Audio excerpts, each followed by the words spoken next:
All right, Bret, we're live on video. Stand by for audio. All right, good day and good evening, ladies and gentlemen.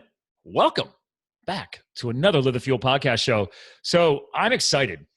I'm usually excited for any podcast, but today I'm interviewing, and actually, because I'm going to throw that word out there because people keep getting confused with interviewing versus co-hosting. So let me correct that. I'm not interviewing. I have a new guest co-host for you like we always do. This gentleman is a powerful, healthy influencer.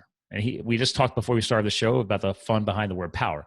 But we're going to use that today because this guy has got a lot going on. He's rebranding some stuff. He's got a podcast show.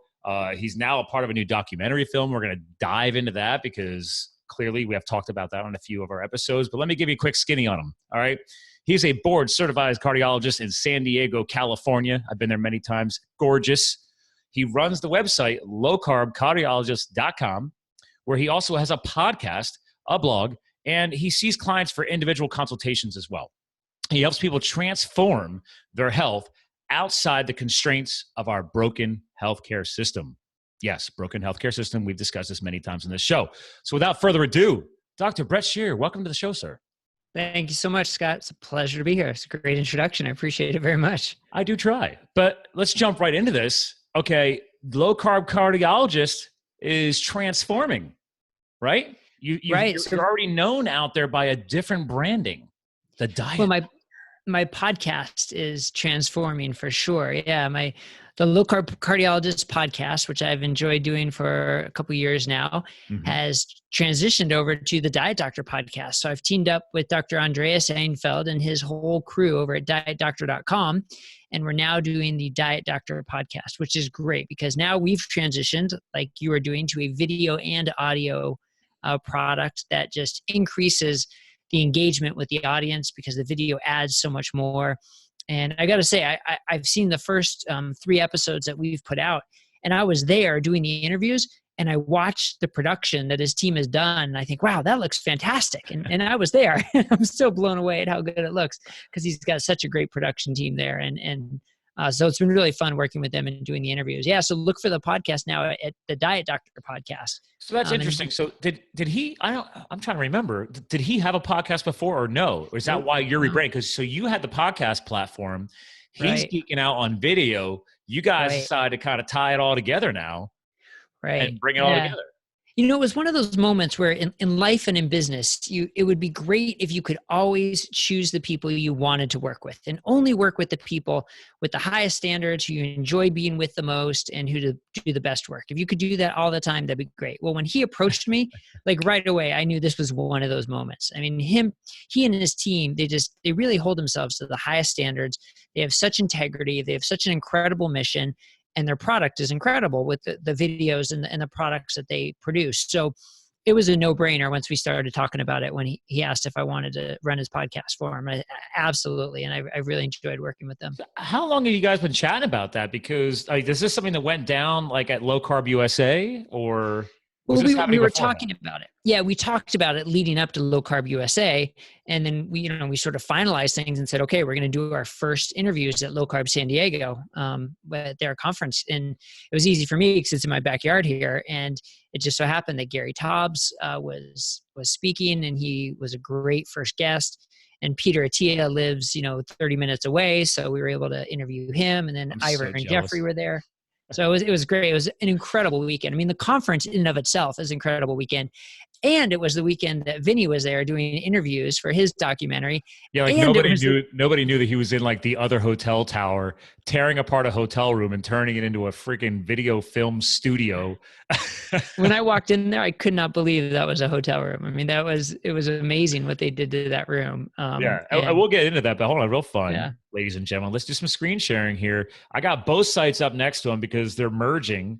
Right. As far as the podcast goes, right. Just merging the podcast. Still Dr. Bret, man, still the low carb cardiologist. So, and then we got your boy right there, the diet doctor. Dr. Andreas. He's amazing.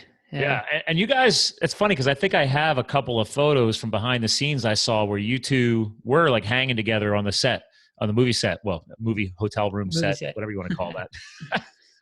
Yeah. I've got actually the best picture I've got is the one with him next to my kids, because if you if you see me in real life, I'm not the tallest guy in the world. Oh, My he's a wife is giant. not. Yeah, my wife is not that tall, so you can imagine how little my kids are. So seeing my kids next to Andreas was awesome. I love that picture. I wish I had it up, I would screen share, but I don't have it available right now. Well, is it online? No, I try Okay. not to post too many pictures of my kids online. Okay. Well, so the fun thing was, like, I'm 6'4". So what do you think his height is? Because I think he's definitely taller than me. Oh yeah. He's like 6'7" or something. I would guess 7 or 8. Yeah. That's crazy. That's impressive. They've grown big in Sweden. So again, lifestyle people, apparently Sweden is where you want to grow up if you want to get some serious height going on, because he is definitely representing that very, very well. But so I'm very intrigued by this, because obviously I want our listeners to learn more about you, your mission, and obviously now clearly a powerful partnership to rebrand. I mean, it's a pretty significant move. People don't understand the power of rebranding. And when you choose to take your platform and leave you being the sole influencer as the primary influencer, and then bring him in, team up, rebrand, that's a big step. That's actually a commitment. I think people underestimate that, because I'm still screen sharing here. And as you can tell people, it was the Low Carb Cardiologist podcast, and now they're merging. So, yes, if you want to talk about business. So interestingly, this is my second rebranding of the podcast, because it started off as the Boundless Health podcast. And I didn't even know that. Wow. Yeah. I thought I did my history enough. So, but to me, boundless health is what I want to embody. I want everybody to feel boundless health.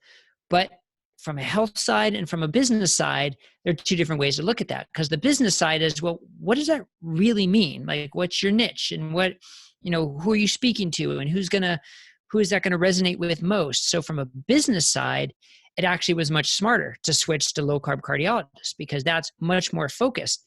And, I have a Boundless Health program that I use with my clients, which is a 6-month-long program with individual health coaching and videos and worksheets. And that's your video course? I'm sorry? That's my course. Yeah.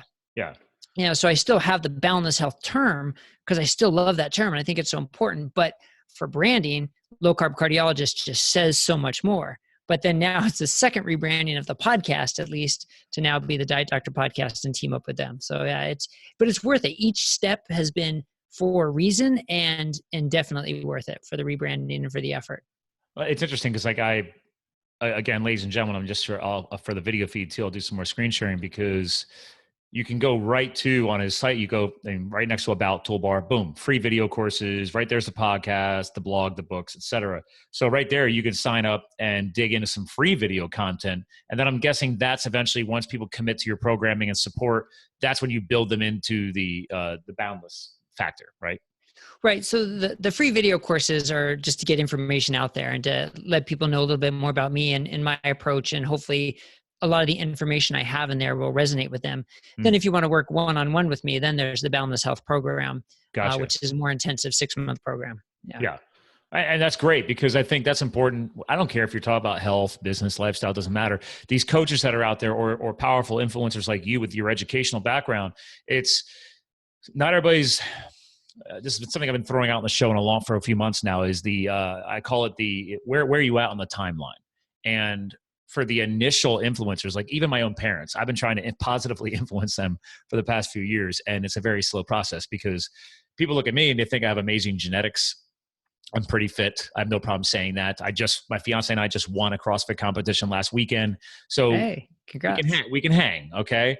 But you look at my family and everybody is overweight. My dad's type 2 diabetic. I love my family, but I do not look like I belong in my family.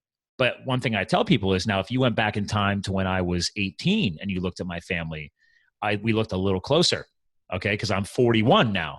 So you tack on a 20-plus year change, and interesting, right? Family photo 20 years ago, family photo today, and this totally ties in to everything that you guys are doing. So let's talk about that. Let's talk about that. The timeline, right? People find your free courses. They dive into the free content. This is to help just open up those educational pathways, right? Right. I mean, look, one idea is to get as much information out there in as many different modalities as possible, because everybody learns in different ways. Some people are going to be video learners. Some people are going to want to learn from the blog. Some people are going to want to read a book. you got to educate people as much as possible in as reliable a way as possible. The way social media is now, the way the internet is now, you can find somebody promoting any type of lifestyle and sounds like an authority on it. But I mean, it's hard because you sort of have to find people that resonate with you and that you can trust and have the track record and are hopefully being objective and presenting something in a way that's really going to influence people and help people. And that's the goal. So that's the video courses and that's the blog and that's the idea, to get the information out there. Well, the one thing I love you're hitting on here is, besides me being a marketing geek and a former firefighter guy, I also geeked out on psychology. So what you just hinted at real quick there, the different modalities of learning and consumption of content is a very popular terminology that was thrown out there that I learned back at the university was the VAK method, which is VAK, visual, auditory, and kinesthetic, right? Okay. So Yeah, it's important that when so many of us, these kids grow up, I grew up, and I didn't realize that each of us actually, depending on the content, lean to one side of that trifecta, up, down, left, right. And it's like, wait a minute, certain content, like obviously exercise and physical fitness, you can't beat one-on-one coaching with people like Vinny Tortorich, right? Like you just can't beat it. You want to learn the proper form, the proper technique. There's only so much you can do through watching a video. When you got somebody hands-on, kinesthetically walking you through proper form and technique, and this form and technique is not just tied to exercise. This is tied to the dietary practices, right? The lifestyle reprogramming that you guys are helping influence with this low-carb revolution, if you want to call it that. Right. I mean, honestly, it's not really a revolution. You're literally just taking us back in time to what we used to do. Right. It's a de-evolution or no? Yeah. I mean, it cracks me up because I was like, it's not, I was like, when I grew up on a farm. So, oh yeah, that's why it cracks me up. I'm like, Dad, just go back to my childhood. Do that all over again for yourself. When you ate eggs fresh from the hen, you drank milk straight from the cow, you grew your own vegetables, and that's what you ate. Oh yeah, I managed a quarter-acre garden. My mom, we had so much vegetables and we didn't grow any fruit or anything, but we had so many vegetables. My mom would do the mason jar or the ball jars, and you would can them. So we'd have all of our veggies stocked up. We made our own pickles, like everything. Yeah. No sugar or corn syrup in your pickles. Shout out to Clausen. You guys suck. I never realized until I read the back of the jar. Read the labels, people. Did you know this? They put corn syrup in pickles? And Clausen is like one of the top. I used to love their pickles. It ruined me. I found this out 2 months ago. And I thought I was a label guy. I never bothered reading the label on a pickle jar because... Yeah, I wouldn't even think to do that. It's like it's vinegar and herbs. Like, why would you put corn syrup in that? That's ridiculous. It's in there. Read the fine print. That's ridiculous. Yeah. So do you have a garden now? Do you still like to garden and grow things? I don't have a property that sets that up. Although I will tell you, surprisingly enough, 2 weekends ago, we had a brand new concrete patio I dug out, and we just had it poured. And thanks to the contractors, maybe I could plant a garden now because they drove a 30,000-pound concrete truck up onto my backyard after 2 months of steady rain. And they wondered why I have ruts that I can actually drop into a push-up position, and I fully fit in the rut. So needless to say, they're going to be coming back and fixing all that. But I'm like, hey, baby, my fiance, I was like, we've got this is a nice chunk of earth that's been literally chewed the heck. Why plant grass? I got to sow a garden in there. Silver lining. Yes, always a silver lining. But yeah, I had a quarter-acre garden as a kid. We had a 30-hen chicken house. I used to sell eggs on the side of the road for $1 a dozen. That was like my first entrepreneurial thing as a kid. Awesome. We raised our own beef. It wasn't like a giant farm. This was just a smaller farm. My dad wanted us to continue growing up the way he grew up. And I even had goats. I had Nubian goats. We used to milk the goats. I used to take the milk, run it through a coffee filter, and just drink it raw. Yeah. Right? All that now is trendy. It's trendy now. Yeah. That's great. So I figured you'd appreciate that. But now it's absolutely appreciate it. I wish we could all live that way, right? That's the way we should air quotes be living, but progress in society have taken over, and our health has not been a priority in that takeover. And there's a point where you're too far gone. Of course, we can't all go back to living that way, but we can take the principles from that and say, okay, You want to live in modern society, you want to live in busy cities, you want to live in skyscrapers, that's all fine. But you have to take the principles of what we used generations ago that promoted our health and apply them to today, instead of taking the nutritional and sit on your butt attitude that we have in today's society that's killing us and making us all sick. Hey, you want to sit on your butt and play video games? Fine. Just reprogram what you're stuffing down your gullet, through that big hole in your face. Because honestly, the energy drinks and the sugary everything and the pizza and stuff, like, why do you think when people think of gamers, yeah, weird segue. I never talk about gamers on this show, but when people think of gamers, you think of somebody who's lazy, overweight, probably has a big acne problem, just stuck behind the computers and just doing their thing. But technically not. I've been to San Diego multiple times where they have those Comic-Cons there, and you guys have all the big events down there, by the way. But I've seen like gaming conferences there. Like, I don't go to them, but I'm walking through, San Diego, and you see people walking around, and I'm like, well, there you go. There's some healthy, fit, lean gamers that exist. Okay. But I'm interesting. Like, well, is it genetics or is it their lifestyle? Maybe these people get it. Maybe they're actually healthy and fit in their free time when they're not stuck behind a video game. I don't know. Right. So now the whole point of diet, right? Nutrition. You talk about all this stuff. So how do you want to tie that to this? All right, ladies and gentlemen, I'm currently screen sharing his book, Your Best Health Ever. So if you haven't gotten it, I will have this on my Amazon influencer page on the website. It'll also be linked in the show notes on livethefuel.com. But let's tie that together, because I love that tagline. But here's the thing. When somebody initially sees that, they're like, man, that's a big promise, right? They haven't read the book yet, but they see that cover and they're like, wow, my best health ever. What did you expect to get out of that when you created that title? Well, that's the beauty of it. So your best health ever, but then read the second, the subtitle, I guess it's called, The Cardiologist's Surprisingly Simple Guide to What Really Works. Surprisingly simple. And that's the whole point. Like, achieving your best health ever is not that hard. There are some simple principles to live by. And that, nice. Very nice zoom there. I appreciate that. Touchscreen. Yeah. Nice. Tough for the audio people. They can't. Yeah, sorry guys. You gotta go watch the YouTube video. So, but yeah, my one machine here has a touch screen, and I try and take advantage of it when I can. So, but here's the thing: why is it surprisingly a simple guide? That's the sad part, right? It surprises so many people.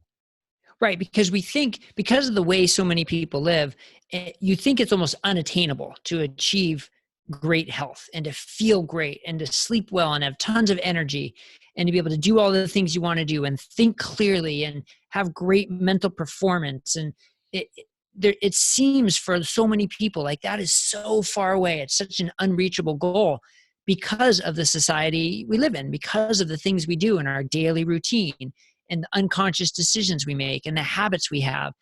And it shouldn't be that easy. It shouldn't be that hard to realize what we have to change. Now, sometimes the hard part is actually physically changing it. The knowledge to learn of what we need to change, that is surprisingly simple. It's very easy. And then there's some tools you can put in place once you prioritize your health that does make the actual shifting and new habit formation much easier. It doesn't have to be this huge barrier that so many people think it is. Well, I love what you just tossed in there. The key word there, habit. So I'm a personal and professional development junkie. I've consumed my digital Audible library is massive compared to my physical library because I travel so much. So it's one of the reasons I talk about this in past shows too, where I tell people all the time, if you're traveling, whether it's a 15-minute commute or a 2-hour commute, especially if you're in a car, but let's say you're in a car, a bus, or a plane, there is no excuse nowadays not to become, and you can clarify this term, your own inner physician, right? Like unfortunately, there's physicians and doctors who don't know what they're talking about when it comes to nutrition. They haven't taken that personal commitment that you've taken and other influencers that you're teamed up with to balance your medical education with the necessary nutritional education. And nowadays, I'm like, guys, like, why do you think I started my own podcast? I'd been consuming podcasts like Vinny's for over 4 years. And eventually you reach a point where you know too much. And this was a great quote I remember reading one time. It's not word for word, but it's like, listen, the definition of wisdom is not so much knowing everything. It's knowing enough to pass on that knowledge. That's wisdom, right? You have to keep leaving a legacy and passing it on. So I'm intrigued to see what you think of that, what we're bringing up here right now. Yeah, I mean, that makes a lot of sense. I mean, the podcast medium has, for me, increased my knowledge base tremendously. I mean, Right? I used to just rock out to, rock out to Kidney Chesney driving to work every day, which is still important. I still have those days when that's what I need to do. Right. But 90% of the time right now, I can ingest some pretty high quality information that's gonna help me in my day to day. That's gonna help me in my business. That's gonna help me working with patients. That's gonna help me personally. I mean, there's so much out there, and I mean, that's one of the reasons why I wanted to start my own podcast too. Just like you're saying, when I started a couple years ago, because I saw how valuable it was for me. Mm-hmm. And I've got about a 20-minute commute, which is not bad. There are people who have a much, much longer commute, and you just think, sometimes I want a longer commute. If I'm into a great podcast, I know, right? You hate hitting pause. Yeah. I'm pulling up into my driveway and I'm like, they're just getting to the good stuff. Wait a second. I'll sit in my driveway for 10 minutes until one of my kids sees me and runs out and starts banging on the window. But now there is a benefit to that, right? I mean, that's the beauty of digital content. We can hit pause. You can hit pause and come back to it. But I don't like that. I like continuity. And that's why I haven't gotten into audiobooks, right? Some people say they love listening to audiobooks, but they're 7 hours long. I don't like the stop and start and stop and start and stop and start. I want a podcast I can finish on the way to work and the way home from work. One stop and start. But some of them are longer, and that's okay, because those tend, I'll pick some very high quality longer ones. And I will say, when it comes to the books, like I just crushed 2 books in the past 72 hours because I was traveling in upstate New York. I live in Allentown, Pennsylvania, an hour north of Philadelphia, hour and a half west of New York City. So I had some business meetings all the way out in Buffalo, New York, Rochester, and Syracuse. So when I'm up there, I try and get all those meetings booked because they're all like boom, boom, boom, hour and a half to 2 hours apart, those cities. So I just drive. I drove all the way out, hit a meeting in Syracuse, then hit a meeting in Rochester and Buffalo, and then worked my way back. So I try and do that over a 3-day period. So, and then the last drive stint last night, which is funny, it ended up being longer because I was talking to a new client and they wanted to have a coaching session and traffic had delayed me. So I ended up getting off in Binghamton, New York, getting into a Starbucks and setting up a Zoom like this, a video call to do our coaching session, and then got back on the highway and continued driving home. Beauty of technology, people, you can run a business from anywhere. Right. But the point here is that, like, if I hadn't have stopped, I had a 4.5 hour drive from Rochester, New York to Allentown. That's a lot of time to crush some content. It's a lot of time. Yeah. Right. So for me, my commutes aren't that long, but if they were, then books are great, or plane rides or whatever. So yeah. Yeah. And again, to your point, in a book, it's weird, right? Because some people are like, well, I like to just read a book straight through. That impresses me so much. If you could sit down and physically crush an entire book all the way through, and now to be fair, maybe your best health ever, that is one of those books where it's like, once you're in, man, it's like you can't stop. Granted, it's a good read. Quick read. Yeah, you can stick a bookmark in there, but then like you're gonna lose all that content. Like, which, by the way, have you ever had people tell you they just shot your book straight through? Oh yeah, yeah. I mean, it's not that long of a book. They say they sit down and they read through it and they're engaged. And I had a couple of people say it was a great read. They couldn't put it down. Don't worry, it's not like a suspense page turner, but it's full of good advice, good science, and really making it practical for people. And I think that's what they enjoy about it, that it's really a practical book. So my question to you then is, since we're talking about audiobooks real quick, have you released this as audio? I have not. And you have the technology. You're a podcaster. I ask this because I'm writing my first book, and I was like, I have to do audio. I love audiobooks so much. People tell me my voice is okay. It's pretty decent. So I was like, I'm not going to hire a voiceover person. Although I do love Anna Bocino. She did the intro and the outro for this show, by the way. So did she? Yeah. Great. Because you guys got to hang out in the movie set with her, right? Was she there that day or no?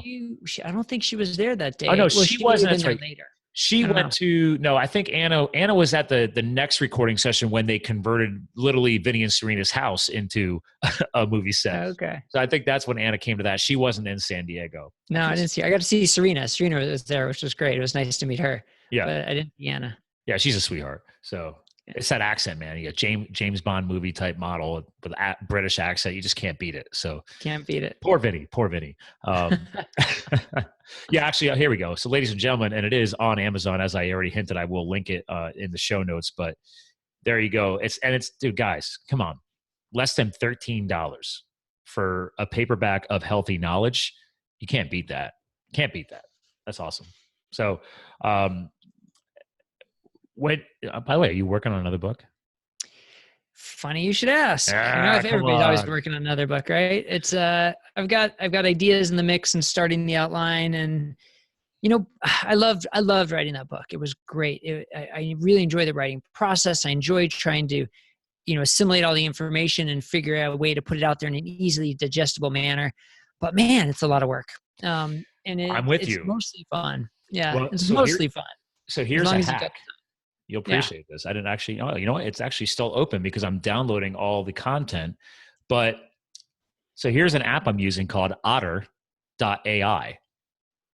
So I banged out 3 15-minute chapter sessions on the drive home in the past 2 days as well. So besides listening, so long story short, this is an app for free. They give you 600 minutes of recording time per month. And it translates the audio into a script file, like a text file. Interesting. So it's doing the transcription. So I was like, wait a minute. I travel so much. Just like I listen to content, I have no excuse not to, air quotes, write my book if I can speak my book. So this is my hack that I'm testing right now to help write the book, because I literally cannot sit down and write a chapter. It's driving me crazy. But if I'm just driving and I'm listening to a podcast and all of a sudden something pops in my head, I'm like, oh, I pause the podcast or the audiobook, turn on the app, start recording right through the Bluetooth over my car stereo. I was like, this is genius. So that is genius. Otter.ai. I'm going to check that out. Yeah. So the free version, that's what I'm saying. 600 minutes. I thought it was 600 minutes a year. It's 600 minutes a month. So I was like, wait a minute. I haven't had to pay for it's like $80 for the year and they give you 6,000 minutes a month. And I was like, okay, well, I was planning on doing that. And then I happened to go back in because in 24 hours, my plan resets again. I'm like, oh, wait a minute. I have another 600 minutes coming again. Yeah. Because here's the other hack. I hate writing show notes, and I used to outsource them, and then I brought them back in-house. I'm still deciding if I'm going to outsource them again. But that's right, ladies and gentlemen. You got two podcasters talking to each other right now. You got to share a little bit of best practices. But the other cool thing about this app, I can upload my audio file into it, and it will transcribe the podcast show. So I like to provide bullet pointed some certain points in the show, and it has the timestamps. Very cool. So there's another great app. What a great app. Otter.ai. I'm getting that right now. You're going to geek out. So I like it. I like it. So there you go, ladies and gentlemen. You're saying, what was that chapter? Gear hacks in REI. I just saw on the file. So I love REI. My favorite store. So that was me literally talking about how I found REI. So quick, I don't know if you know my whole backstory, but I was, farm kid turned chasing corporate dreams, then made myself go back to school on nights and weekends as an adult student, did my BS in marketing and adding psychology in, then decided to leave it all behind after I finished the degree though, and became a U.S. Forest Service hotshot wildland firefighter out west. You guys know him very well because you live in San Diego, and I was stationed there in 2010.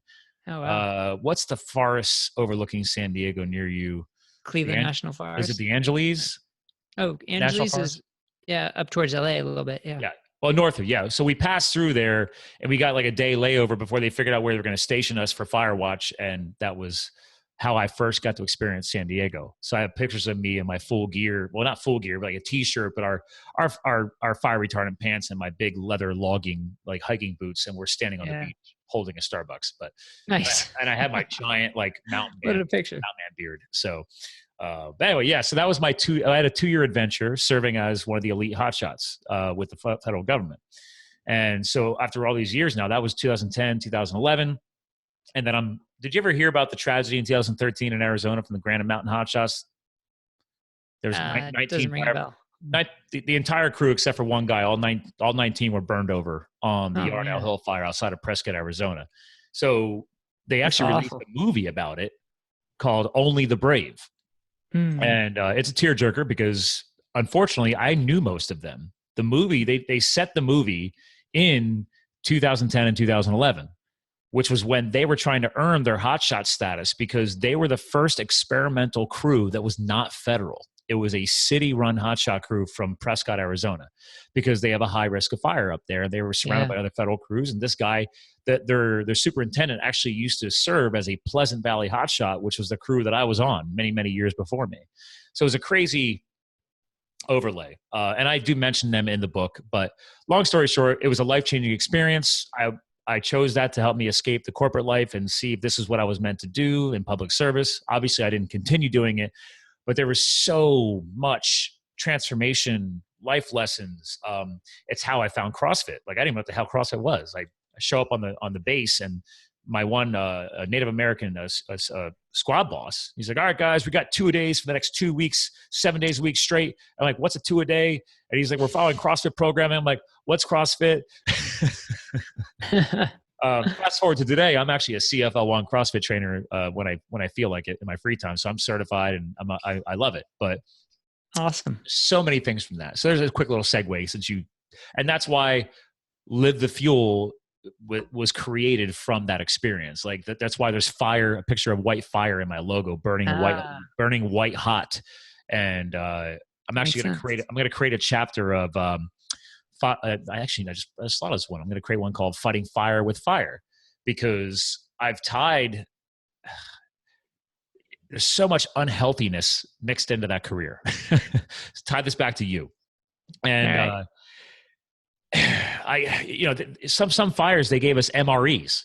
It was straight up militarized. It was crazy. Right. Like, I'm on fires and I got 2 MREs in my pack. And if we're on a remote ridgetop and we needed to, stay up there, until they can get food to us, we would just use our MREs. So you're eating stuff just chocked full of preservatives that were, designed to survive like the end of the world. Yeah. Right. And then you go to the fire camps and, you're trying to feed a few thousand firefighters. It's not the highest. All pasta. Right. It's all pasta, I'm sure. Yeah. I mean, these are tractor trailers that like transform into mobile kitchens. It was crazy. It was so cool. But you have giant vats of eggs and bacon in the morning, which I'm fine with. That was fine. Yeah. Although some of the fires, I'm like, what's wrong with the eggs? I find out they're serving powdered eggs. That was awful. So I'm sure you would appreciate these little food stories. Yeah. But it really taught me the importance of taking care of yourself, because we were doing 16-hour shifts on the fire line, and I'm hiking with a 25-pound chainsaw. I got a 40-pound pack, and you're in the mountains, sometimes at high altitude. Like, this is your life. Like if you're on a big fire, you work 14 days straight until you max out your time slot, and then you're required to take 2 days off for rest and recovery, and then you're right back at it again. So you bang out. We averaged the first year 1,900 hours in just one summer. Wow. And then 2,000, almost 2,100 in my second summer. So that's a normal year for the average 9-to-5 employee. I think you would appreciate this because you're a doctor and you guys know about long shifts. Yeah. I mean, and that's part of the whole concept of taking care of yourself and fitting that into your life, because jobs like that, with that amount of stress, that amount of physical challenge, probably not a lot of sleep, not a lot of time to eat or to eat well. I mean, we were stuffing. They gave us like a no joke, dude. Like when you were in middle school, you take the little brown lunch bag, like the paper bag. Yeah. That's when we left the fire camps. Every guy would just grab a brown paper bag of food, and we called them meat wads, which was just a giant wad between white bread of like lunch meat and cheese. And picture that in your pack for like 10 hours. It's wonderful. They would jam an orange in there and like 2 or 3 freaking Cliff bars. So yeah, the food was awful. And real quick, go ahead. I was just going to say, so often when I'm working with clients, one of the things we have to look at is, how does your job and your life influence your choices? And if you have a job like that where you don't have a lot of choices, it's very challenging. And so there are certain professions that have worse health in general, and that's usually why, because your options for making your choices are much lower, and you just have to grab whatever is available. But that's no excuse for when you walk into the doctor's lounge in a hospital and there's muffins and donuts and bagels, and that's what they have in the doctor's lounge in a hospital. I mean, that pisses me off. That's ridiculous. That pisses me off because you guys are literally there to save lives. And from obviously you're both of my background and what I know, it's like, guys, like, I forget the exact number, 80+% of brain tissue is fat tissue, and the brain requires healthy fats to fuel. So it's like you're dumping sugar and empty carbs into your system, which is then supposed to fuel that really, really important thing inside of your head that involves really, really important thoughts that could be saving lives. Yeah. But they look at you like a crazy if you're doing a shot of olive oil versus Right. eating a muffin. Right. Right. And then you eat that at, 6:00 in the morning, come 9 or 10 o'clock, you're like ravenous and you can't think about the patient in front of you because you've got your glucose dropping and with your insulin spike and your sugar cravings coming back. I mean, that's why people like Carrie Deulis. I just had her as a guest on my podcast. Oh, Dr. Carrie Deulis. Is she the vegan or the vegetarian doctor who Yeah. understands healthy fats? Yeah. So she's keto vegan and Yeah. she's a spine surgeon. And she does, multiple hour surgeries fasted because she's fat adapted and she's eating a high quality, high fat, low carbohydrate food. And I mean, as opposed to these people needing to take breaks all the time to go fuel your sugar habits. And the hospital and the medical community is like promoting this. It's such a cognitive dissonance. It just makes no sense. It drives me nuts because and by the way, real quick, tie together to my hat, ladies and gentlemen, on the video, I'm wearing the Fat, a Documentary swag hat because Bret's in this movie and Carrie is also in this upcoming documentary film as well. So he just name dropped another powerful influencer that's going to be Awesome. this amazing film that you guys worked on together. So I'm so excited. I can't wait for it to come out. I saw the trailer and I got goosebumps. It was great. Yeah. The trailer was awesome. Like Peter's like, man, when this trailer's done, you guys are going to love it. I'm like, dude, let me know when it's up. I'm excited. So, Yeah. And the views on it been getting up there because that's the whole point. We're trying to push as much traffic to that video on YouTube as possible. Ladies and gentlemen, because we're talking about on this show, I'm going to link that in the show notes as well because you got to go click on that video as many times as possible, watch it as many times as possible because the more stats that are on that YouTube video, the better Peter and Vinny will have that looking for them when it does come time to, push it up the chain of, I don't know, movie world and Netflix and all that stuff. So Makes sense. we need something that actually brings proper truth to battle idiotic documentary films like What the Health and Cowspiracy and what's the one where they have the letters are all spelled with veggies by that other vegan doctor guy. I forget the name of that one. There's just too many out there. What is that there's people like you and Carrie that are creating positive change. And yes, I agree with you. Like I got to experience 2 years of one of the hardest jobs in my life. And I'm an endurance athlete. Like I do road biking for hundreds of miles. I mean, I love pushing myself. But it does that to your point though. In order for me to be able to push myself like that, my fuel and what I put in my body is even more important. And how you feel like. The hilarious thing was that competition. I woke up in the morning and normally I do intermittent fasting all the time. I was fasted until 3 p.m. today. So, but I crushed out a 6-egg omelet and 4 sticks of bacon at 6 o'clock in the morning because I didn't want to have to worry about refueling during the competition. So, I mean, now other people are taking all their sugary shakes and drinks and energy drinks. And, I was drinking coffee though with heavy whipping cream in it. So I figured you'd appreciate that. You were well fueled. I appreciate that. Fat is fuel. Okay. Fat is fuel. And actually you'll appreciate this because I'll tie this back to the whole gear hacks and REI question that you did ask about. But thanks to the firefighting background, I love campfires. And I liked it before, and I'm an outdoorsy nut. I lived in Colorado. I used to do a lot of rock climbing up there. I used to race in mountain bike races, and I love a good campfire. So I tell people all the time too, and this isn't a perfect connection because I don't want to promote sugar, but think of sugar like the kindling to get the fire going. And then think of fat as your log on the fire, right? That's going to burn like the rest of the night, like for the next 3 hours. Now, granted, I don't want you to use the sugar to get the fire going, but I'm just trying to help people understand that sugar is a flash in the pan, man. Like it's just, it's instantaneous crap. You're creating these crazy upswings in your hormonal bounces like leptin and ghrelin. I don't know. What do you think of that connection? Is that a decent one for some people? How would you tie that or improve upon what I threw out there? No, I think that's a fantastic example to show people how your body burns this fuel separately or differently, I should say. Because the sugar, you're exactly like you said, you absorb it quickly, you burn it quickly, your insulin spikes, and then you need more right away. Whereas the fat is the opposite. It's a much slower burn. You get plenty of energy from it, and you don't need to refuel because you don't get the insulin spikes. You don't burn it all off right away.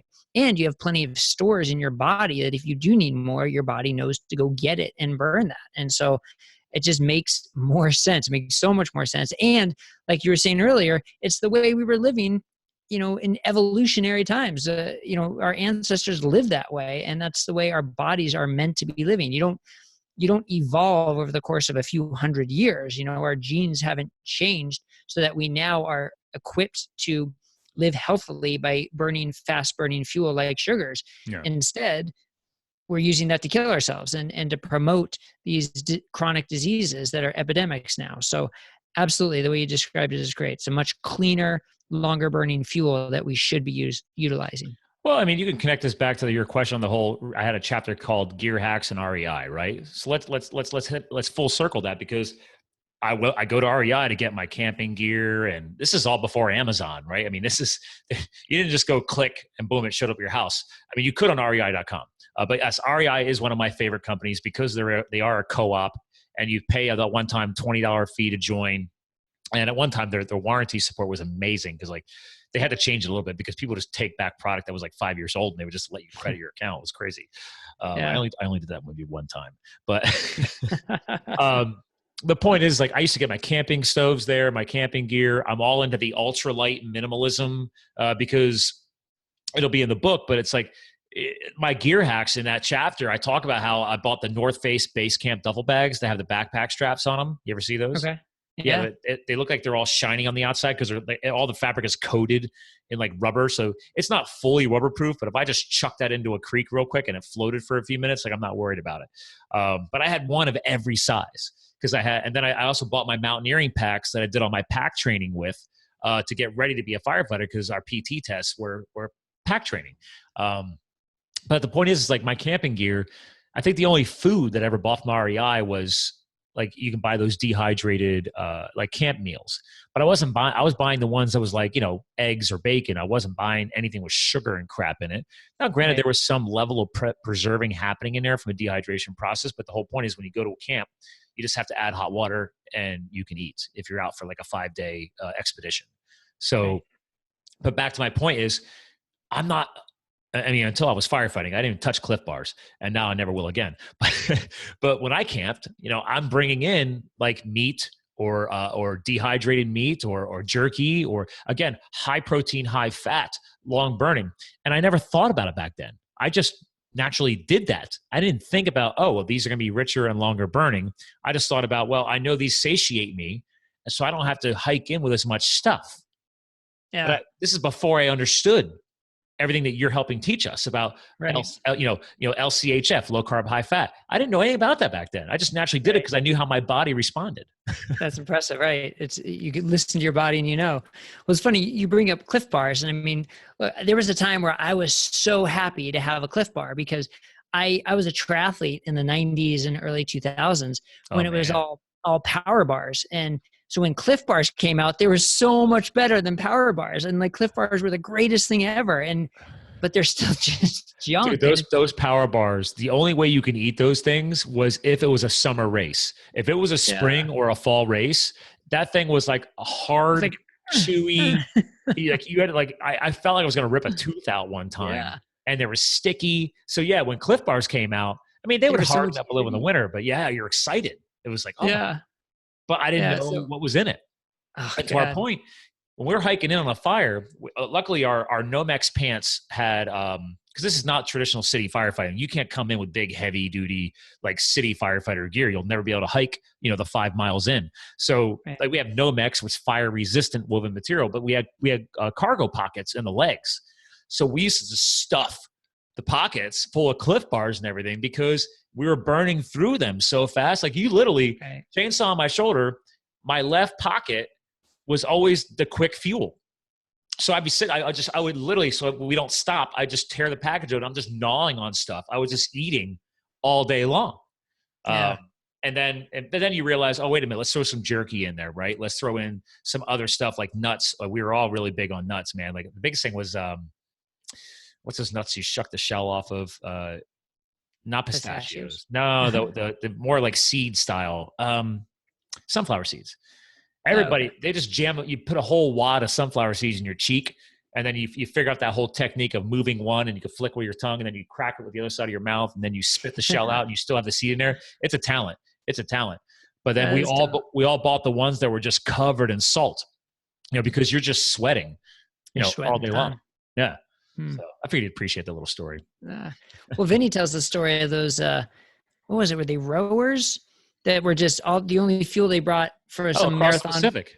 Yeah, it was just the little olive oil bottles, and they were just like drinking olive oil the whole time. They fueled their entire, and ladies and gentlemen, like Bret's serious. Like I forget what episode it was on Vinny's show, but it was a couple. It was a married couple. They decided to, and I don't know if it was a kayak or what, but they rowed from California to Hawaii. Yeah. On olive oil. That was it. Yeah. I think it was on my show. I think that's why I think about it, because he brought it up when I was, when either I was on his show or he was on my show. We did both. So I forget which episode he brought it up on, but it's an amazing story. But it shows how your body is sort of made for that. Your body is designed to burn fat and burn it efficiently and power your body. I tested that last year. Was it last year? Last cycling season. We were doing a road biking event here locally. We have a big road cycling community because we have an actual velodrome stadium here where they do all the bike racing inside of it. So, and Rodale Press was headquartered here. So it's a lot of athletic history in little old Allentown, Pennsylvania. But cool. the one event was for colon cancer. And so it was a big male dominated event, didn't matter. But that was my first time where I said last year, I was like, you know what? I'm going to do this on olive oil. So I in my jersey, I had 3 vials of olive oil, and I did a metric century ride. So it was 60 plus miles, and I covered 5,000 feet of climbing on that ride. And I mean, it was my first time doing an event like that. So yeah, my legs were hurting later. What I figured out later was I didn't have enough salts.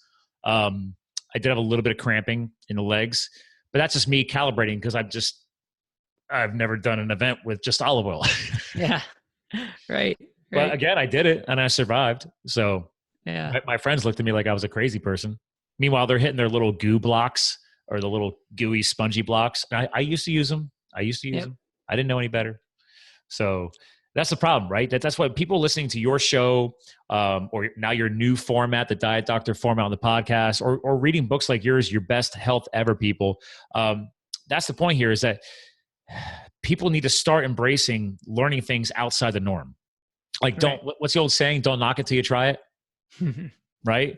I mean, so like your book, you have the surprisingly simple guide. What are some, because you've had that book out now for over a year, right? Yeah. It's been over a year. So from fans and people who have bought your book, do people follow up with you and like send you feedback, or they submit reviews on Amazon, all that stuff? Do you read them? Yeah. Okay. Yeah, I do. I mean, yes.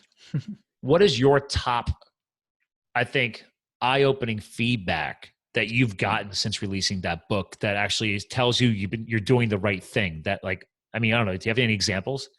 That's a great question. I don't know if it's so much from the book, but sort of the feedback I get, whether it's from the podcast or the blog or from the book, is the main feedback is, why haven't I heard this from my doctor? Why don't I get this from the regular medical care that is supposed to be so great in this country? And why do I feel so much better now that I've been following this? And the concern is always, well, okay, I may be feeling better, but am I harming my health? Is this something that's going to actually do me more harm than good in the long run? Because that's certainly what our medical culture promotes. And now we have the evidence to say, no, actually, it's not going to harm you. It's actually going to benefit you when we have the science to show how low carb, high fat reduces insulin resistance and reverses diabetes and reduces inflammatory markers and improves HDL and lowers triglycerides. And I mean, once you see all the data, then all of a sudden it's a no-brainer. If you feel better and it's improving your health, like, why wouldn't you do it? But the question remains, why aren't we hearing this from more people's doctors? So that's the biggest feedback I got, that people just thanking me for putting it out there, for a doctor being willing to go against the common thread and to be going against the big guidelines and the big institutions that say fat is bad, and to tell people a different narrative that's going to help them. That's the biggest feedback I got. And that's why I do it. I mean, well, and that's thanks to your people like your show. I've had Ivor Cummins on this show. That was a blast, man. We geeked out.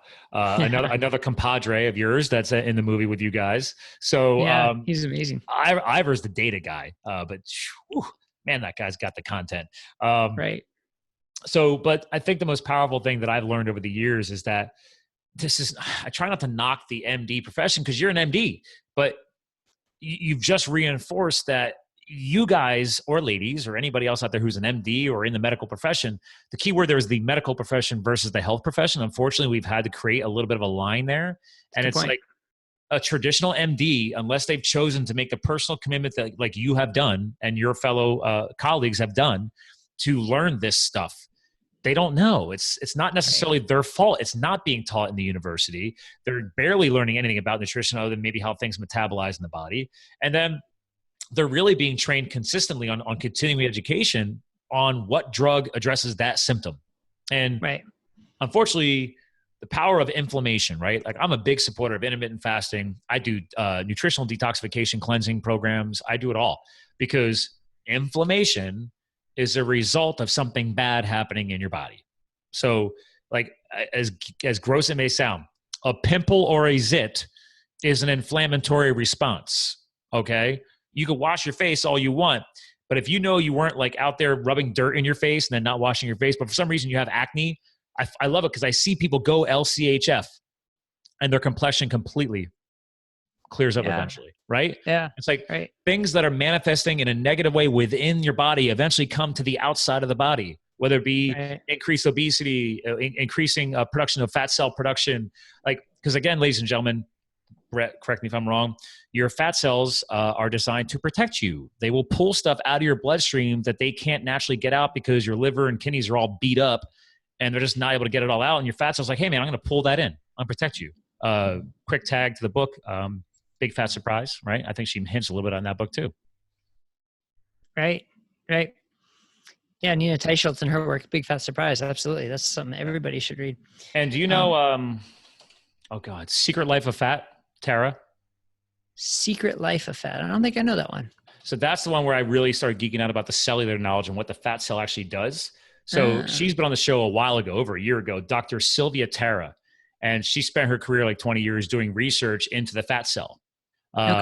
She's of an Indian bloodline from India, and she's always struggled with weight gain, weight loss. And she really digs into, again, the book's called Secret Life of Fat, the science behind the body's least understood organ.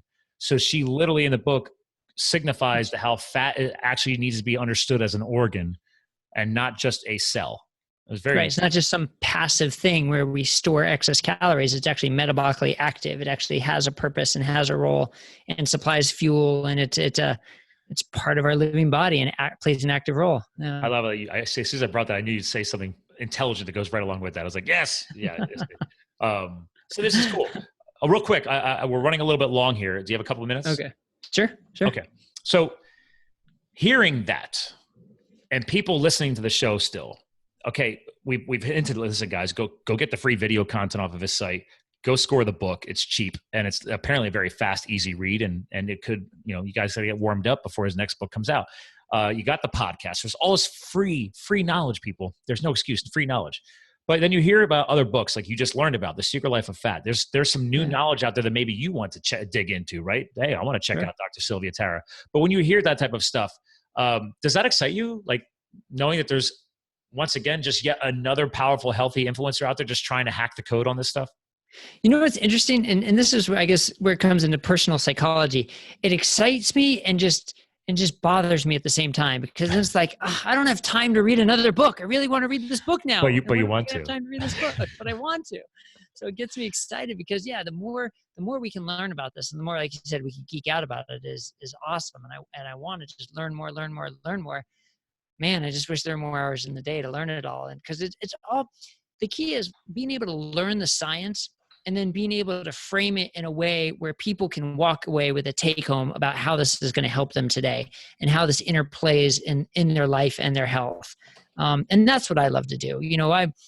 I like the science, but what's even better than the science is being able to formulate it in a way that people can relate to and improve their lives right now. That's what I really enjoyed the most.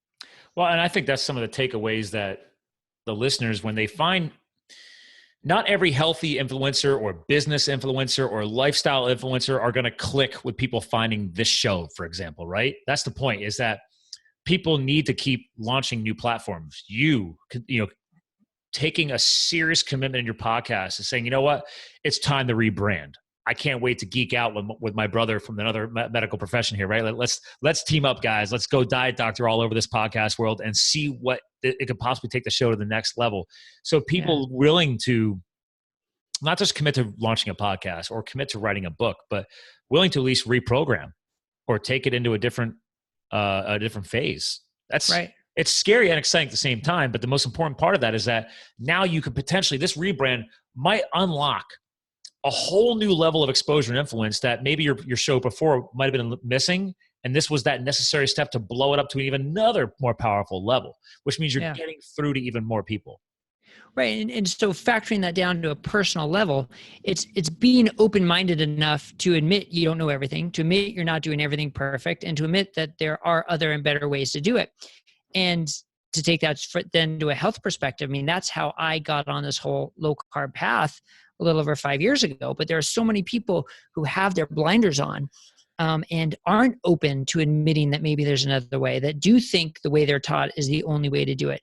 So whether it's in business, whether it's in health, whether it's for the way you are personally, I mean, being open-minded and being willing to try new things and experience new things and see if it's supported by fact and by science and by success stories, then, I mean, that's a huge part of life. And so I think that's important. So I think luckily I have that because that's what I've been able to do by joining up with Diet Doctor. That's what I was able to do 5 years ago by becoming a low carb doctor, which is definitely the black sheep in the doctor world. But you know, you got to stay open. You got to have new experiences, because just because we were taught one thing in the past doesn't mean it's the right way to do it. Doesn't mean it's the way we should always do it. And science is a field of being wrong. I mean, science is always wrong. Not always. Science is frequently wrong. But why is science nowadays afraid to be wrong? Because I've been hearing that, right? Yeah. Saying sorry, I was wrong is one of the hardest things to do. And I mean, you look at someone like Tim Noakes, and he's like such an amazing example. I've had him on the show. Yeah, he's great. He's such a gracious guy and a wonderful person. He's been through hell the past 2 years, proving himself.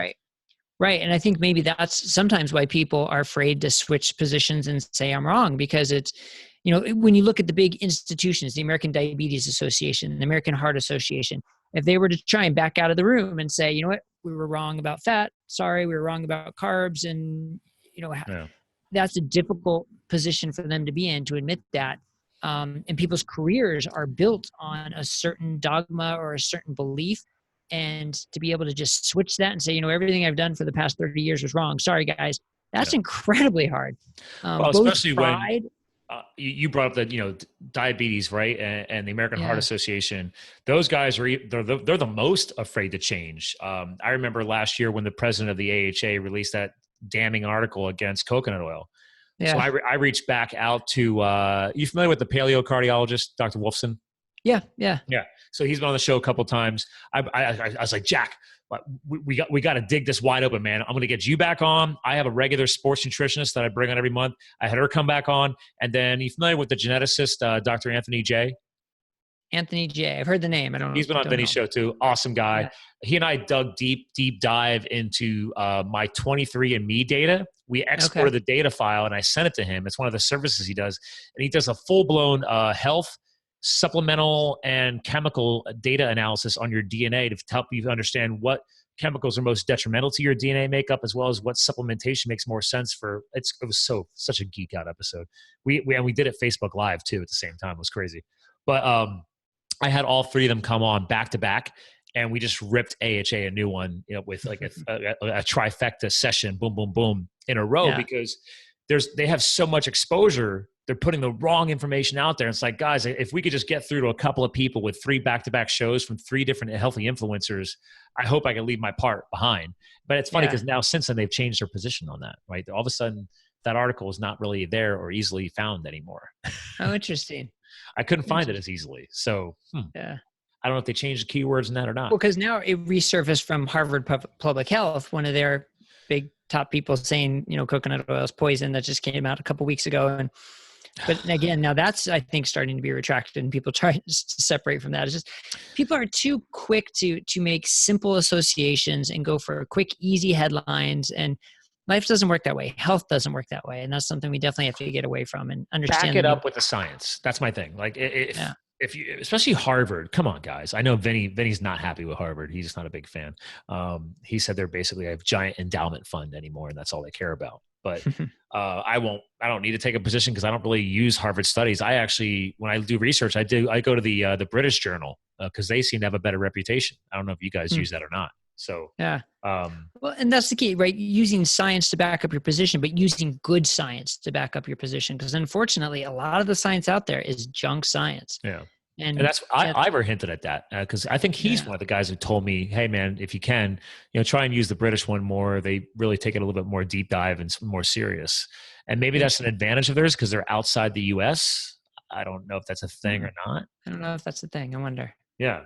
Oh, quick side note, because I'm actually going to screen share. Again, ladies and gentlemen, I'm going to do one more screen share of his site. This dude's got a lot of background. I was digging into your about page.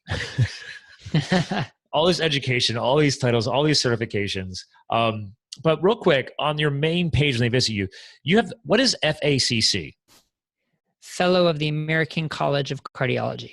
Okay. I was just one of those many acronyms. I'm like, man, I couldn't translate that one right off the top of my head. I had to ask because you didn't really necessarily have it listed here. And that's why I was digging in. But I love the fact you're certified in adult cardiovascular diseases, adult echocardiography, and nuclear cardiology. Like, I love it. Man. You are a healthy geek as a professional, and I love it. So yeah, but the most fun I had are the certifications listed below that. I got certified as a personal trainer. I got certified in fitness, nutrition, and behavior modification. And I even had a little stint where I went with the Titleist Performance Institute to get certified in teaching people how to train their bodies to play golf better. That was a fun little side venture I had there. But I can tell you, out of all four of those, behavior modification is huge. Huge. Oh yeah. Me being a psychology geek, I mean, I have a regular sports psychologist on every single month. So if you ever need, somebody like that for your show, I can hook you up with her. She's awesome. But behavior modification is everything. That's the biggest shockwave that I've noticed for most people. It's like they find the new content and then it's building up the confidence and the dedication to take action and start morphing the behavioral changes necessary. Right. Make it stick. And so you go to see your doctor, and your doctor may be the best intentioned doctor in the world. And they say, you got to eat better and exercise more, and I'll see you in 6 months. Like, where is the behavior modification in there? It's nowhere. And that's why, one of the reasons I created this 6-month program to work with people on a more intense one-on-one level, to give them the regular emails and the videos and the handouts so that you can continue to have the influence you need and the encouragement you need to help you make those behavior changes and those habit changes, because they don't happen overnight.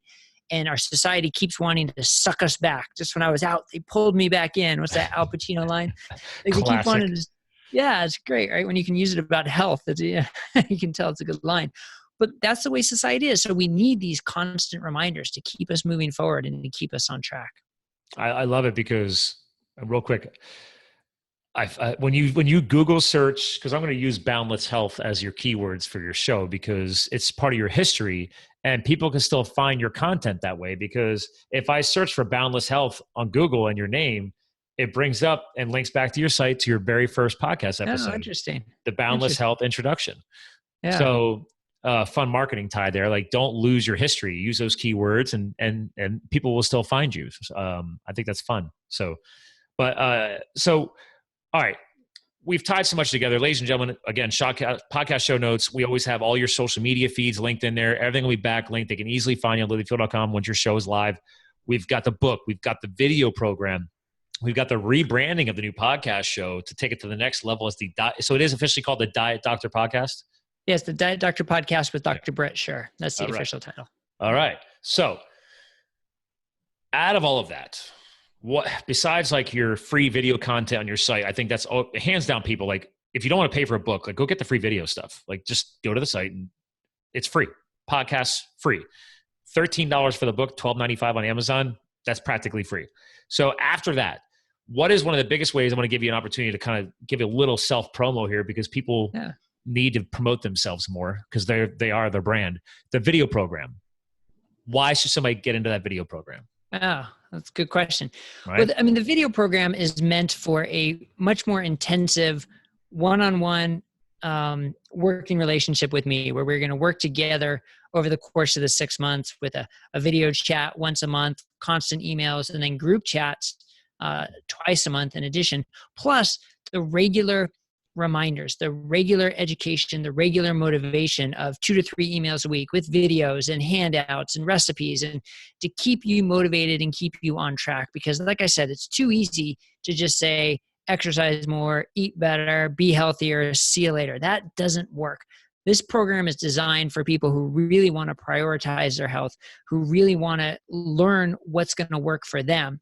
So it's the combination of individualizing it and teaching the common concepts for everybody and bringing that together to see how it works for you, to optimize your health, to revitalize your health, to reduce your risk of chronic diseases. So if you've got heart disease, if you've got high blood pressure, if you've got diabetes and you want to reverse that, this is for you. If you just want to prevent that from ever happening, this is for you. If you want to find a way to live your life that's going to improve your chances of living longer and living better, this is for you. I mean, that's what it's designed for, to really teach people how to achieve their optimal health and show them the tools how to get there.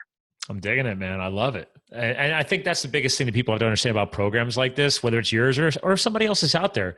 One, I think the biggest theme here is like, start taking action, take accountability for your health and your life. Yes. Most people need to understand that. The behavioral modifications will come, but the first step is literally taking accountability, saying, listen, your average MD is not going to help you. I'm sorry. The average MD is not. I wish they could. I hope in my lifetime they all will. But in the meantime, we have to take the first step. We have to take accountability and then start digging into the different people and the influencers and resources out there. And who knows, maybe the video program is not for you, but you're not going to know until you at least reach out and see if Bret's your guy. I mean, obviously, if this podcast didn't sell you on him already. But listen, Bret, I like to close out our shows with an all-encompassing message from our guest co-host. So this is you, obviously. But, video programs aside, book sales, growing the podcast, I love the new branding. But is there an all-encompassing message that you're trying to kind of put out there to the world, like some final words? Maybe it's a legacy message for what you're trying to create, because I think that's what we're all trying to do in this world, is like, what is the legacy we're leaving behind? Yeah. Is there anything you got for us? Yeah, it's a great question. The main message is I want people to prioritize their health, but to realize that our society is not set up for that. Whether it's our nutritional society, our lack of physical activity society, and I hate to say it, our healthcare society, not set up for us to prioritize and optimize our health. So we have to be able to break away from that and see things differently so that we can prioritize our health and can succeed in it. But it only comes from breaking away from what we consider common or everyday society. Wow. I mean, number one, great words. Number two, great wake-up call for a lot of people. But I don't think they realize everything you just said is true. The healthcare system is broken, and we need powerful influencers like you guys to help guide us down the correct path until we can get that system healed one day. Interesting health perspective. Let's heal the system. Let's heal the healthcare system. Hopefully one day in our lives. So listen, hang tight. I want to give you a proper goodbye off the air. Ladies and gentlemen, we talked about it multiple times on the show. lowcarbcardiologist.com. Everything is going to be listed in the site. Go subscribe to the podcast. Check it out. It's not going to be the Diet Doctor podcast with Bret Scher. Again, all that'll be linked in the show notes as well.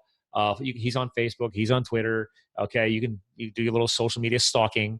But also a reminder, because I'm wearing the hat, make sure you go check out fatdocumentary.com. He's in the film. We hinted at it earlier in the show. So if you believe in healthy messaging and you believe in taking action, and you want to actually just be a small part of it, maybe a $5 contributor to building education the right way through a powerful documentary film, you can still support the film. It's on Indiegogo. Like, we already won the thing, but it's now in the in-demand mode, and I'm still giving, and other people are still giving to help really make sure this movie is going to be just epic. Because the more funding behind the budget, the better quality the film will be. And maybe it'll add a new a new makeup for Bret or something and make him look pretty behind the camera. I don't know. I'm not a film Give guy. me some hair. Can you give me some There hair? you go. Throw some hair on there, some modifications. I don't throw hair on that, man. That's a beautiful head of yours. You're fine. Actually, I read an article saying that balding men are more masculine. So there you go. There you go. I like it.